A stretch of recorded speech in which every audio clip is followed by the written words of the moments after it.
요 2점짜리 긴 보기 문제 풀어볼 겁니다. 이거는 고2 20년 11월 학평 때 나왔던 문제고요. 요 문제 위에다가 이렇게 써두세요. 지금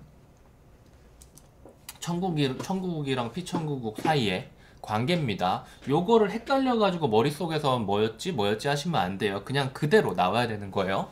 법지문은 써져 있는 대로 그대로 갖다가 맞추는 게 가장 중요하기 때문에 용어들 가지고 그거의 의미를 헷갈리면은 일단은 말린 거라고 보시면 돼요. 그리고 그게 제일 힘들죠.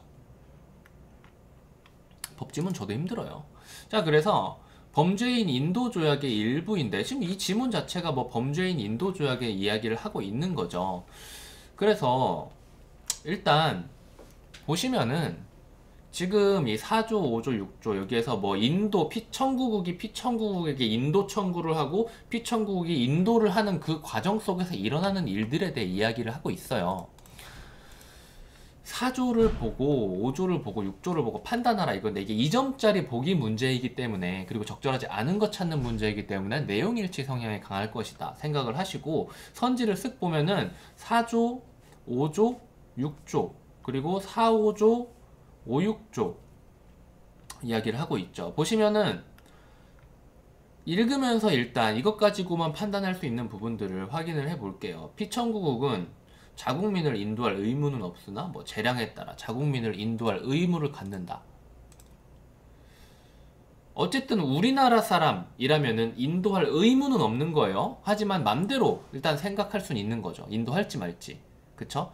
그래서 자국민인 범죄인의 인도를 이제 청구국에서 청구를 했단 말이야. 우리는 피청구국이잖아. 우리 자국민이 우리가 가지고 있고. 그런데 우리나라 사람이니까 거절을 할래 라고 이야기를 한 거예요. 그렇다면은 우리나라 피청구국은 청구국 다른 나라에 요청이 있을 경우에 어떻게 돼요? 지금 거부를 했으니까 기소당국의 사건을 회부한단 말은 어떤 말이죠? 우리나라의 사건을 회부한다는 거죠. 그쵸? 그래서 우리나라에서 그 사건을 다시 재판을 해야 된다. 니들한테 주기는 싫지만 범죄는 맞으니까 우리나라에서 해야 된다. 이야기를 하고 있는 거죠. 그래서 피청구국이 이런 일은 왜 나오는 걸까? 피청구국이 자국민 범죄인의 인도를 거절을 일단 했단 말이야. 그런데 범죄까지 처벌하지 않을 경우에 어떻게 해야 돼? 이걸 처벌을 해야 된다는 거죠. 오케이? 이건 그냥 보기만 보고도 생각할 수 있는 그런 다른 녀석들도 비슷하겠죠? 5조에는 청구국의 법률상 사형 선고가 가능한 경우, 청구국, 피청구국 헷갈리지 말라 그랬어요. 청구국은 지금 범죄인이 없습니다. 피청구국이 범죄인을 줄지 말지 선택하는 거예요.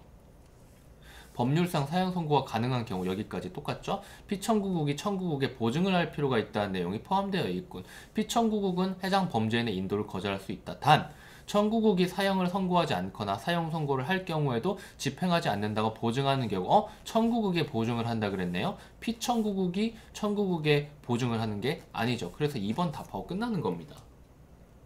근데 이런 게 되게 헷갈려요. 쌤도 이런 거를 제일 어려워해요. 깊은 내용이 아니라 단어를 바꾼 거죠. 이거는 사실 이렇게 보면은 말장난 같지만 엄청 중요한 거예요. 여기에서 얘가 보증을 해야 여기에서 인도를 해주는 건데 이게 아니라 피청구기 이렇게 저 보증을 왜 해? 죽이지 않을게. 응? 너 죽일 것 같아서 무서워서 못 넘기겠어? 안 돼. 그거는 인도주의적이 아니야. 존엄성을 박탈하는 거야. 뭐 이런 식으로 해가지고 넘기지 않는단 말이야. 그런데 알았어 안 죽일게 대신 줘 라고 하는 거죠. 누가 보증을 해야겠어? 당연히 청구국이 보증을 해야겠죠. 피청구국이 아니라. 나머지 선지도 볼까요? 6조의 내용으로 보아 이 내용은 이 조항은 특정성의 원칙과 관련된 조항이라고 볼 수 있겠군. 6조의 내용이 뭐죠? 피청구국에 의해 인도가 허용된 범죄, 그리고 인도 이후에 저지른 범죄, 그리고 피청구국이 처벌에 동의하는 범죄만 청구국에서 처벌할 수 있다라는 거예요. 그런데 여기에서 보시면은 1번, 2번, 3번이 있어요. 이 1번, 2번, 3번이 특정성의 원칙을 찾아보시면은 여기에서 1번, 2번, 3번으로 똑같습니다.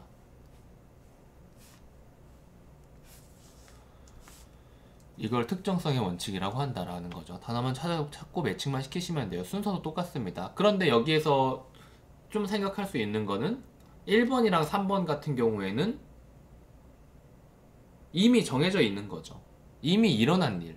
그리고 2번 같은 경우에는 인도 이후에 새로 저지른 범죄니까 사실 시기적으로는 구분을 해주는 게 마땅한 거예요. 이 이전에 저지른 것에 대해서 이걸 처벌하라라고 결정한 게 1번, 3번인 거고, 2번 같은 경우에는 그 이후에 저지른 거니까 뭐 딱히 뭐 할 뭐가 없죠. 그냥 새로 저지른 건데 이 새끼가 아주 나쁜 새끼라 가지고 새로 저지른 건데 그건 당연히 처벌을 해야 되는 거겠죠.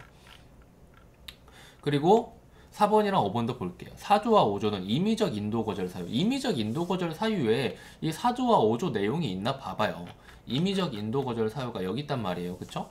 임의적 인도 거절 사유. 우선 범죄인이 피청구국의 자국민일 경우, 여기 있네요. 어디 있었죠? 피청구국의 자국민 이야기를 하고 있고요. 그리고 여기에 조금 의심을 가면은 조금 더 이렇게 읽어보시면 됩니다. 그리고 또 어떤 경우죠?